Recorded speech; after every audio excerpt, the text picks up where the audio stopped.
arcade. I need help. My husband won't come home. Pac-Man, I can help.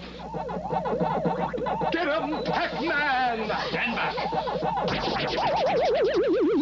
This is the official tabletop version of Midway's Pac-Man. It looks the same. And it plays the same. Monsters, power capsule, sounds, even displays best score. And best of all, You can take Pac-Man home. Official Midway Pac-Man for 1 or 2 players. The arcade game you can take home with you from Coleco. Hello everybody. I am very excited to show you the subject of today's video because it is something that I have wanted for over a decade. This is a Coleco Pac-Man mini arcade and it was made in 1982. This is one of many electronic toys based on Bally Midway's 1980 arcade game Pac-Man. It is also one of many electronic toys in general made in the 1970s and 1980s that use a vacuum fluorescent display. And you guys know I love vacuum fluorescent displays. I especially love toys with vacuum fluorescent displays. And this is the third toy with a vacuum fluorescent display that I've owned. I also love Pac-Man, a lot of you know, so I am very happy to have one of these. And indeed, when I first discovered 12, 13 years ago that toys with vacuum fluorescent displays existed, obviously this was the one that I wanted more than anything. However, I've never had one until now, and the reason for that is these in particular are the most collectible of all Pac-Man toys, and the Coleco Mini Arcade series in general are the most collectible of all vacuum fluorescent display based toys. These are very collectible, and for many years one of these was out of my reach. So I sought after lower priced alternatives. My first one I owned was an NTEX Pac-Man 2. I've still got it, still works great, and I love that thing. And I also own a Tomitronic Pac-Man, and I love that one too. But I've always wanted one of these, and I finally got one. Luckily, prices have not gone up over the past decade. If anything, they might have gone down a little bit. Coleco sold millions of these, so they are not rare despite every single eBay listing of these that you'll find on eBay. These are not rare, they're very common. Coleco made millions of them. But ones in good condition do command a slightly high price. I got this one for a reasonable price. I paid $40 for it and then another $20 for shipping. I got it working. It did need a little bit of work. The joystick controls did not work that great when I got it, and also 3 of the stickers were falling off. This one has all the stickers, which is actually pretty special. You'll find a lot of these on eBay, and they're missing 1 or more of the stickers because over time the adhesive has failed and they've simply fallen off and they're not there anymore. I was lucky enough that this one has all the stickers. So for a unit that 95% worked fine and also had all the stickers present, I actually paid a really fair price for this. So Coleco introduced the mini arcade series of toys in 1982, made them until probably 1984. And they made a series of these. There was Pac-Man, Ms. Pac-Man, Frogger, Donkey Kong, and Galaxian, and they were all made in this little miniature arcade cabinet, hence their name. And they stood above all the other similar toys at the time because Coleco went all out and licensed all the original art and they were able to use the real name of the game and all that stuff. This is all the exact same artwork that's on a real Midway Pac-Man machine. And that's what makes these so cool, and it's what makes them really collectible today. Just as an example, all the other vacuum fluorescent display based Pac-Man toys, they either went by, you know, different names, like Tandy. Radio Shack sold a Pac-Man game under the Tandy name. They called it Hungry Monster. I have one of those too that I'll show in a future video that I got just after this one.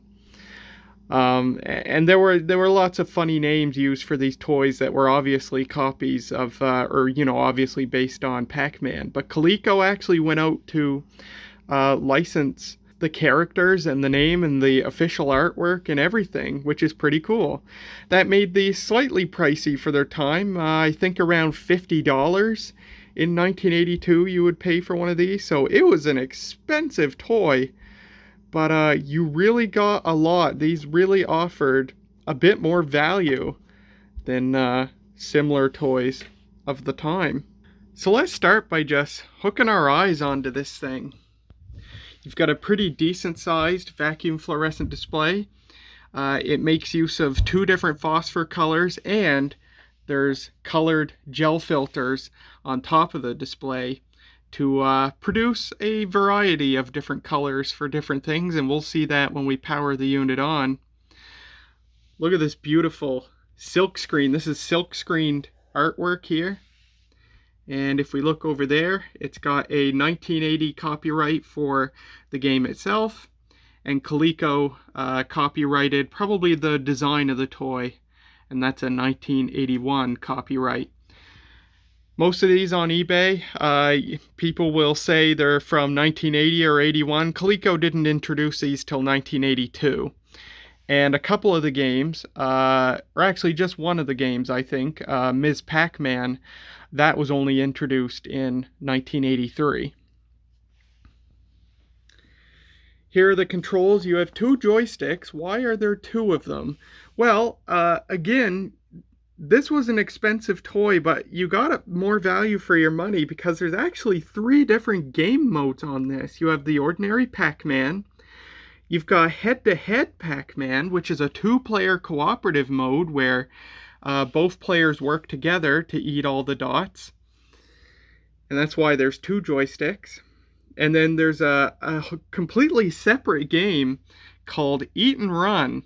And I'll show you what that is when we play with the unit later. You got 2 different skill levels. And again, all of the official Pac-Man art. You've got the marquee. They even kept the Midway name on it. Very, very cool. Very true to the real arcade machine. Now, if you're not a Pac-Man aficionado like me, you might look at this and say, what is this red-eyed freak I'm looking at? That's not Pac-Man. You're probably used to seeing this guy. Well, let me tell you, at least here in North America, this was the real Pac-Man. Evil red eyes, a shit-eating grin, and feet fit for OnlyFans. This was the real deal, and you can fight me about that. And then let's not forget the ghost, who appears to be doing the Hank Hill, whoa! Now, in actuality, Namco, who were the programmers of Pac-Man, their official artwork for Pac-Man was the one that's mostly used around the world today, where he's got, you know, a nose and arms and hands and legs and feet and stuff like that. Midway, for whatever reason, chose to go with a completely different design. I don't know if they couldn't get a hold of the Namco artwork or if they just wanted to make their own, maybe save on licensing costs, not sure. If we look at the bottom, the thing runs on 4 C-cell batteries, and this one's missing the battery cover. A lot of them are, and that's also part of why I was able to get this one for an affordable price. I do have a new battery cover coming for it. There's a guy on eBay who 3D prints them and sells them for a reasonable-ish price. And then below the battery compartment, we see Coleco, made in USA. Very nice. So I had to do a bit of restoration work to this thing. I spent a few hours making it as nice as what you see here. First of all, the first thing I noticed was that the joystick controls did not respond well. And so what I did was I opened this thing up. It's fairly easy to open these up. The thing you've got to watch out for is that in addition to the, is it 5? Yeah, 5 screws on the bottom, there's actually 2 screws under this label here. So you have to, and luckily, of course, being 40 years old, the adhesive is worn enough that I was able to pretty easily lift up this label. And there's a screw under there, and there's a screw under that side. So you take all those out, the hood comes off, and then the top half of the body of the game comes off as well. And after that, it's pretty easy to take out the circuit board, and you can do your best to clean the joystick switches. And the reason I say do your best is because they're not a standard, it's a weird type of switch. I expected like one of those rubber dome things with the metal spiral shaped pad underneath that you just need to clean with alcohol. These use something different. These use a type of leaf switch, and apparently it's the same type of switch used in Coleco's ColecoVision controllers, and that's probably where Coleco borrowed the switches from. But it's like a metal tab, and it's got a little metal button underneath, and the metal tab flexes and touches that button, and that activates the switch. So it's a little hard for them to clean. I found the best way to clean them was I sprayed a bit of contact cleaner between the switch and the little button it presses onto, and then I took a flat-bladed screwdriver and basically just scraped a bit on the button. And is that the right way to do it? I don't know. I've read what other people do is they'll actually desolder the leaf so that they can properly clean everything. And then I saw pictures of one unit where its owner actually replaced the switches altogether with modern micro switches. And obviously they probably have the best controlling Coleco mini arcade there is with micro switches. So there's a few ways to go around and get these switches working properly. The work I did seemed to do the trick, and the switches work okay on this thing. The other thing I had to do, somehow, and I say somehow because it's got this hood on it, I'm not sure how it could happen, but the display was a bit scratched up, just a lot of fine scratches that made it kind of hazy. So what I did was I removed the hood, I put painter's tape over the silk screen to protect them, and on the top and bottom as well, just screened off everything except the playfield area. And I just use Novus plastic polish to polish it up, and that worked pretty well. Another thing I had to do was, and of course another reason I got this for not too much money, while all the stickers were present, which is really lucky, 3 of the stickers were actually falling off. The 2 on the sides, and then the marquee here. And the marquee is the one that is most often missing. The adhesive seems to fail before all the other stickers. So the 2 side stickers, marquee, were falling off. So what I did was, the marquee actually just pulled off very easily. I just had to pull it off.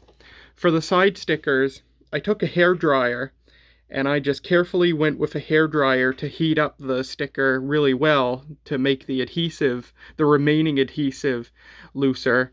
And then I just peeled the sticker off.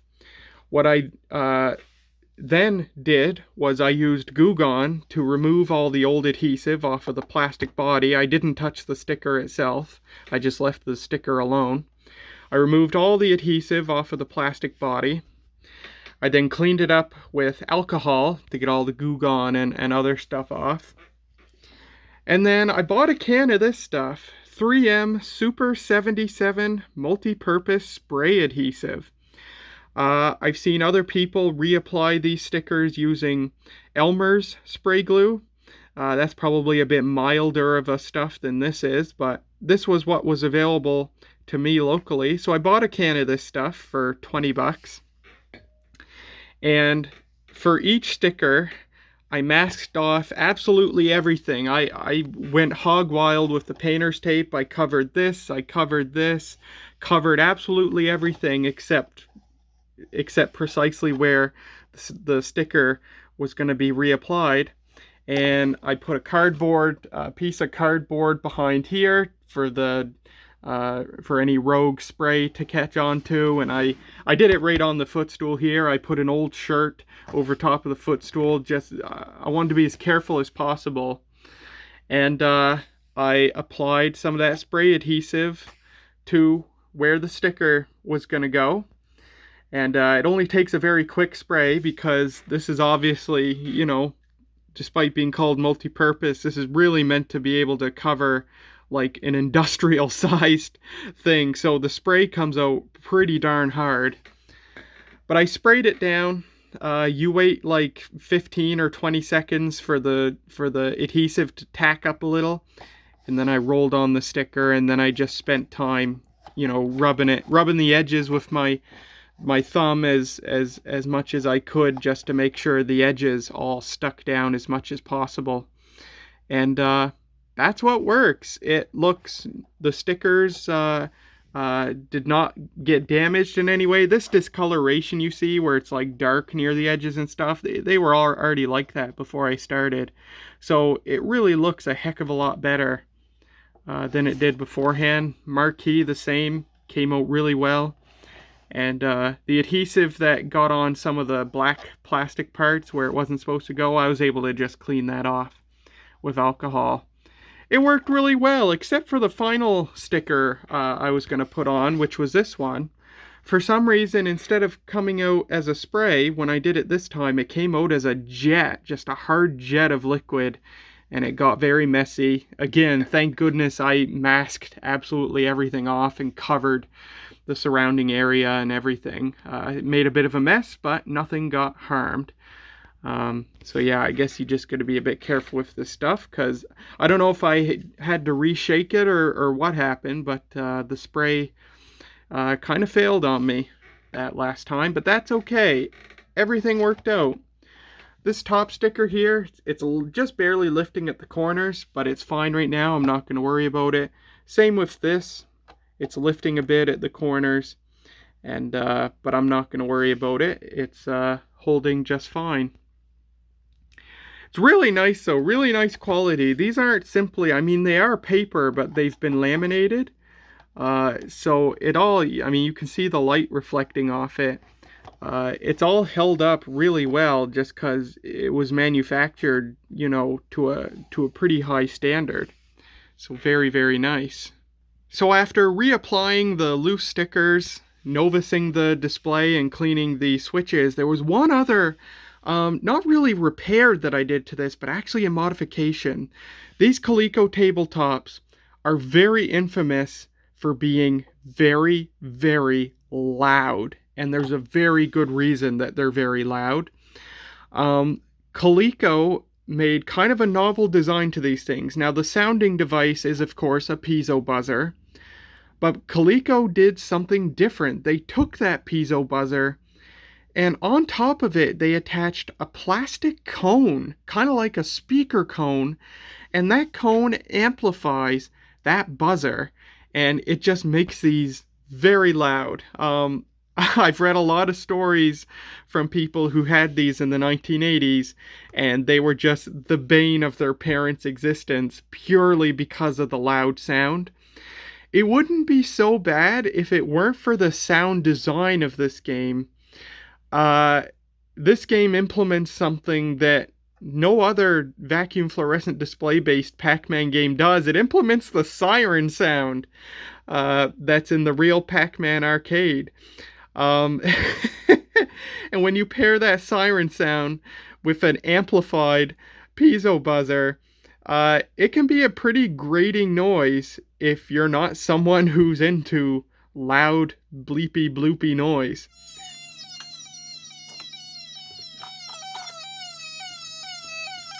The plastic cone does help a lot.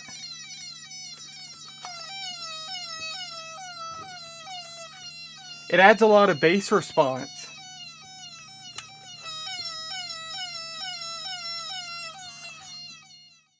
So a popular modification to do to these today is actually to open them up and remove that plastic cone, and that reduces the volume a little bit. I did not want to do that because what was I going to do with that plastic cone? There was nowhere to store it inside the unit. I didn't want to throw it away because it's part of a 40-year-old vintage toy. So what I did was I left the sounder intact, and I actually soldered a 50 kilo ohm resistor in series with it.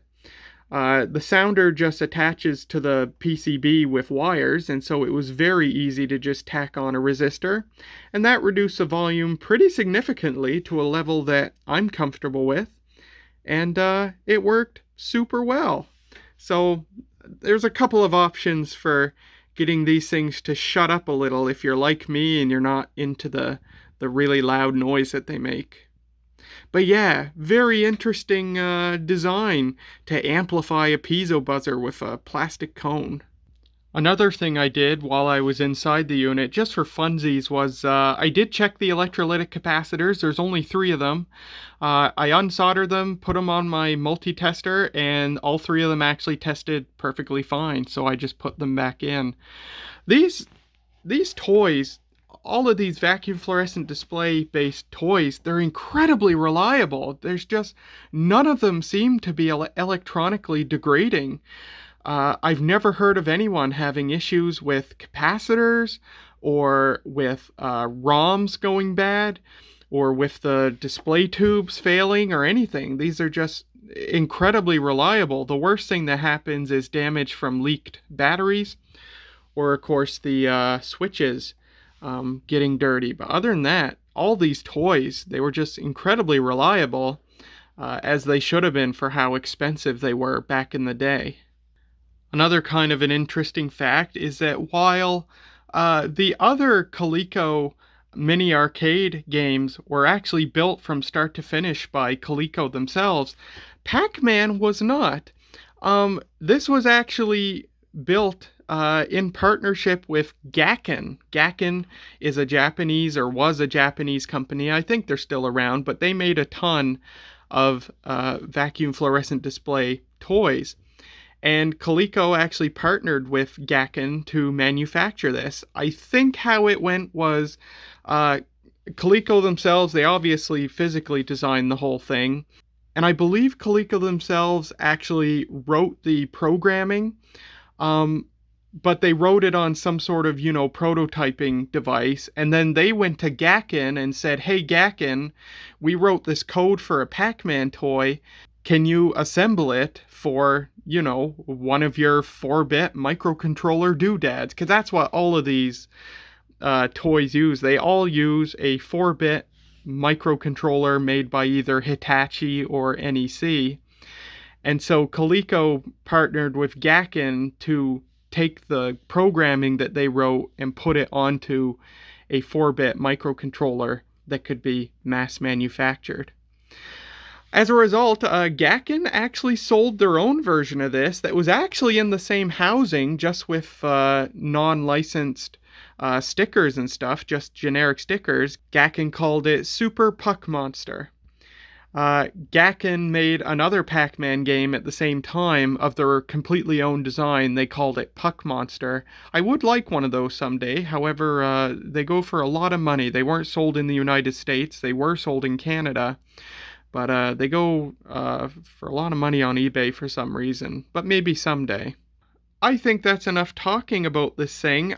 Let me set up another camera, and we're actually going to play with this thing. I'm excited. Alright, so I'll do my best to play here from behind a camera on a tripod, but when we turn the unit on, we are presented with a lovely red maze. And I'll start by putting it into demo mode.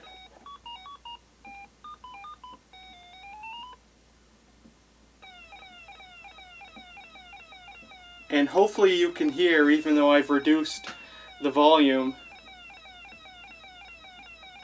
the noises that this thing makes, and you might realize why I chose to reduce the volume.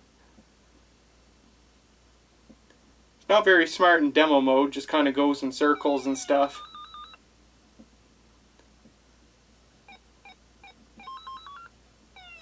So yeah, you can see it's really lovely. Red maze, yellow dots, a yellow Pac-Man. Certainly a more interesting palette of colors than most other Pac-Man games give you.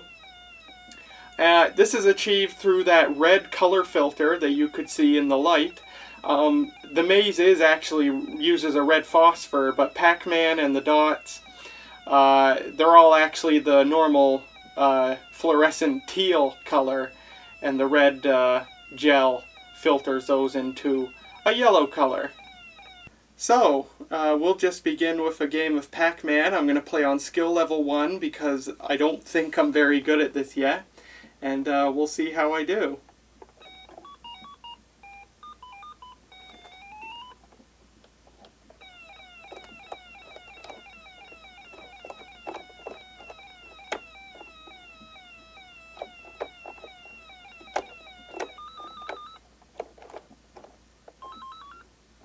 £100 for the first ghost, 200 points for the next ghost,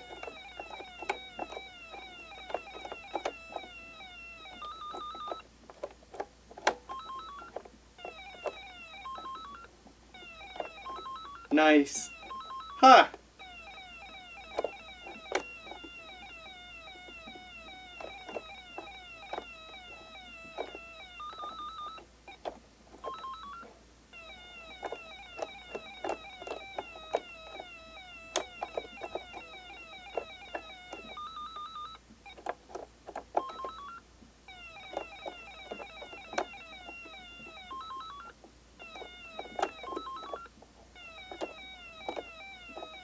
Alright.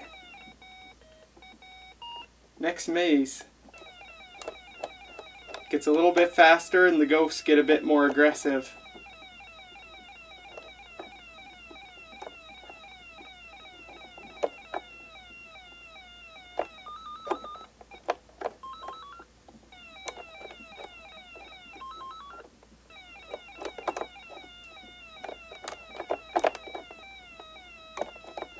Oh dear.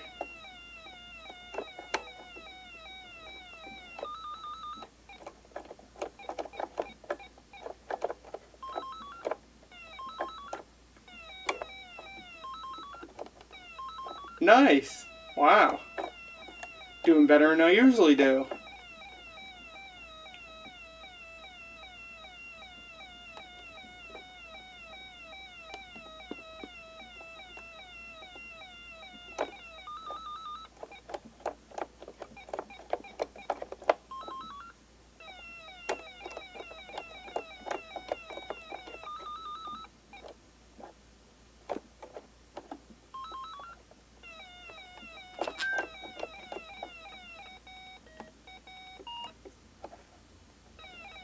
Alright, picking up speed again.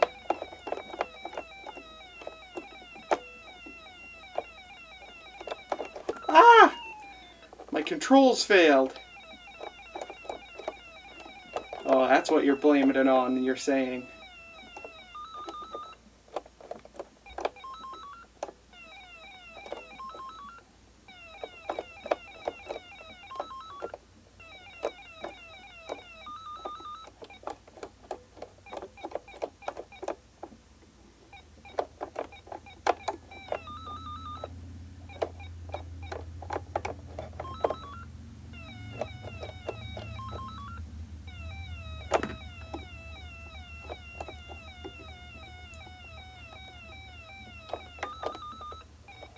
Oops. Alright. Picking up speed again. Uh-oh. Ah. The warp tunnels are... they're a catch-22.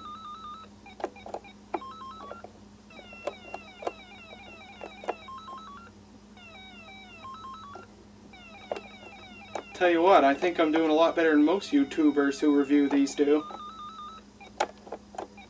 To toot my own horn. Oops.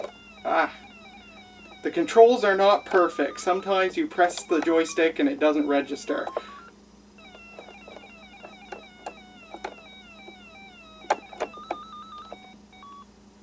Oh! I got the extra life! When you hit 10,000 points, you get an extra life. Cool.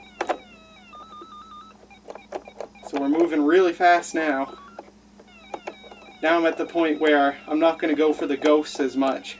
I'm just going to focus on completing the mazes.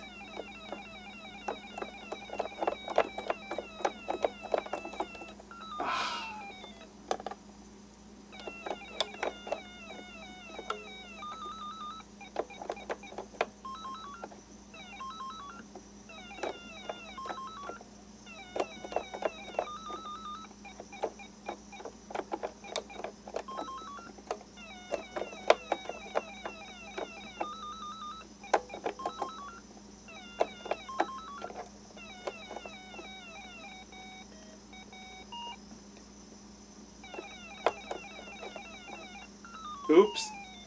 Ah, that's it. It gives you your best score. The best score is retained for as long as the unit's turned on. The game in Game Over has this lovely bluish purplish color. That's a result of the magenta filter over the teal phosphor. And then the score at the top is unfiltered. So head-to-head Pac-Man is largely the same, except there's two of you on the screen. Each of you controls one. And when one of you dies, it does not count as a lost life until both of you die. So when one player dies, the other can keep going until they die, and then both of you return at the loss or at the expense of one life. So I'll just briefly show that. The game also runs much slower, and even the siren is slower. Everything moves much slower, I think just because of the taxing of the microcontroller. And you can see that red arrow on the screen. That indicates who is in the lead, player 1 or player 2, who has the most points.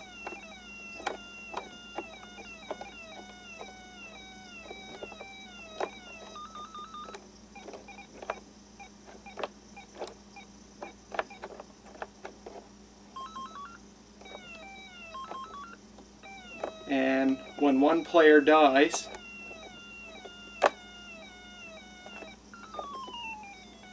the other player gets to keep going until they die. So that's the two-player mode.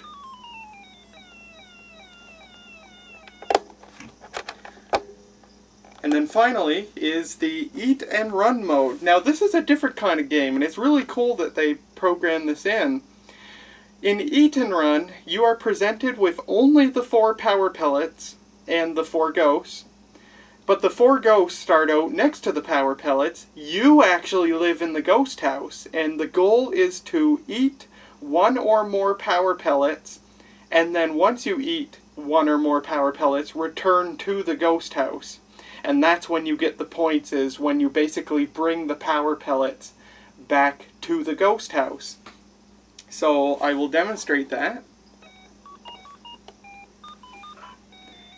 And the more power pellets you bring back to the ghost house, the more points you get, obviously. So I've eaten a pellet. Uh-oh. So that didn't count. So now I've got to go and get a power pellet again.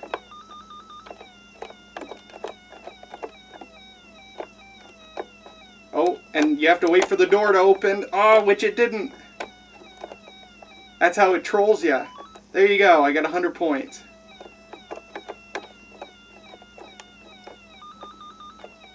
Got 1.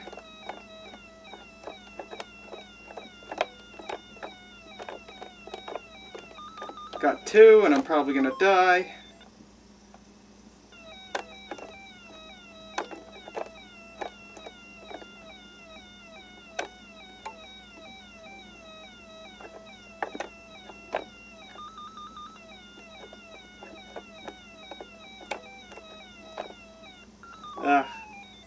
I haven't played this very much. It's cool though. It's a very cool take, or a very cool alternate version of the whole Pac-Man structure. I have to take a moment to appreciate the design of this display. It really is well done. I like how when Pac-Man's mouth is closed, he almost looks concerned, like, about the predicament he's in. Or maybe he's like, did I remember to turn the stove off? And then the ghosts are pretty cool. They actually have Pac-Mans for brains, I guess, which is kind of funny, which disappear when you eat a power pellet. But you can see the dots in the maze actually do double duty as eyes for the ghosts, and so you can actually see a tiny pupil etched into each dot. And then there's a second smaller dot next to each regular dot for the sole purpose of being the other eye. Overall, just very nice effort put into the display. It's very fun.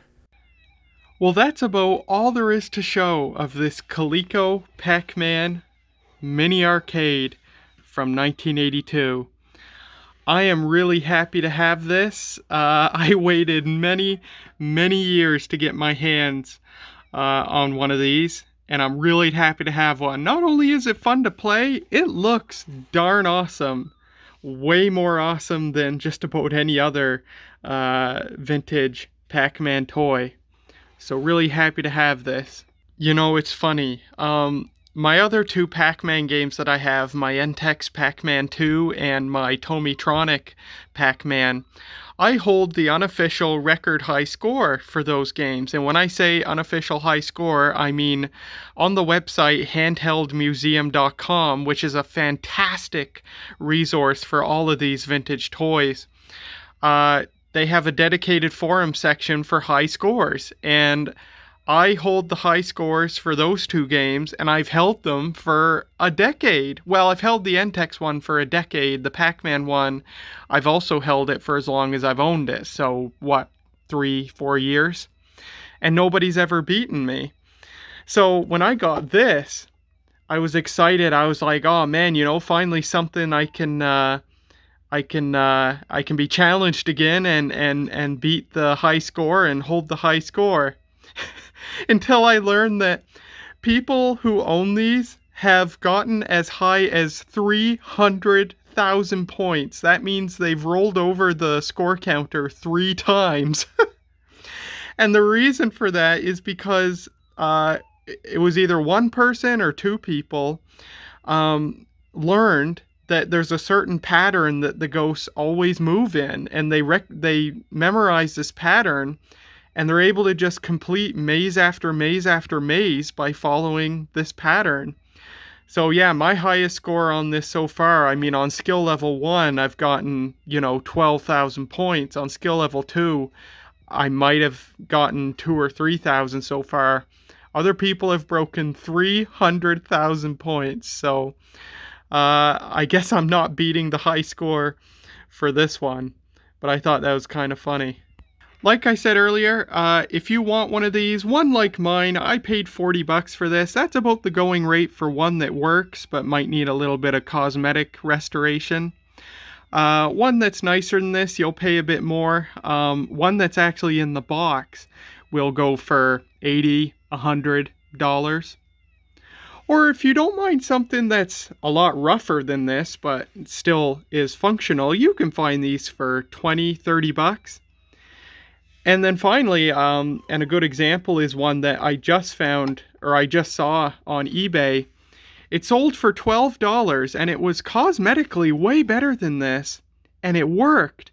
But some of the segments in the display didn't light up, and that's actually a really common issue, really easily fixed. A lot of these, they either had a manufacturing deficiency in which the solder job just wasn't very well, or perhaps they were dropped at some point in their life. They are toys after all, but it's really common to see these with segments out in the display, and it's just bad solder joints. Just touch up all the solder joints.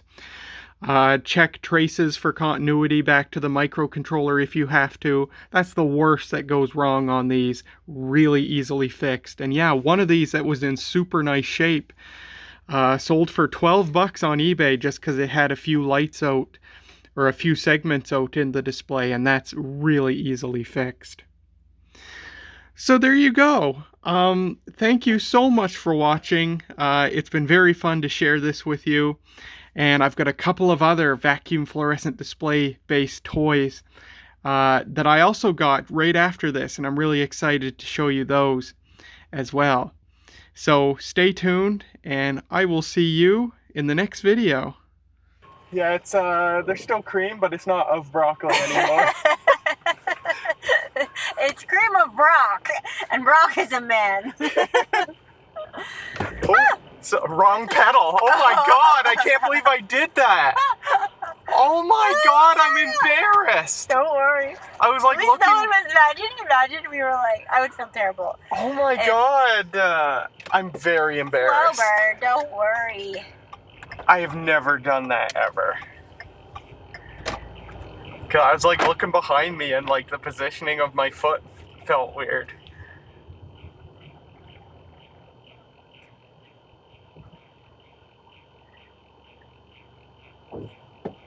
Jeez.